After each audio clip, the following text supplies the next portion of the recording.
Magandang araw, ating dayuhin ang lalawigan ng Sultan Kudarat.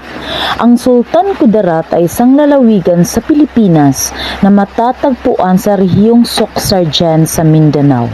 Isulan ang kapital nito at napapaligiran ng Maguindanao at Cotabato sa hilaga, Davao del Sur sa silangan at Timog Cotabato sa timog. Matatagpuan ang dagat Silibis sa timog kanluran. Nahahati ang Sultan Kudarat sa 11 munisipalidad at isang lungsod. Nahahati naman sa 249 na mga barangay ang 11 munisipalidad at ang lungsod ng Tacorong. Ang lungsod ng Tacorong ay isang ikalimang klaseng lungsod sa lalawigan ng Sultan Kudarat, Pilipinas. Ayon sa senso noong 2020, ito ay may populasyon na 109,319 sa may 25,261 na kabahayan. Ang bayan naman ng Sultan Kudarat ay isang unang klaseng bayan sa lalawigan ng Maguindanao, Pilipinas.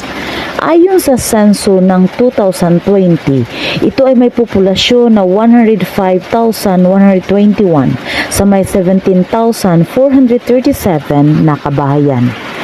Kung hindi ka pa nakapag-subscribe sa ating channel, maaari bang may like, share at subscribe. Hanggang sa muli, maraming salamat po.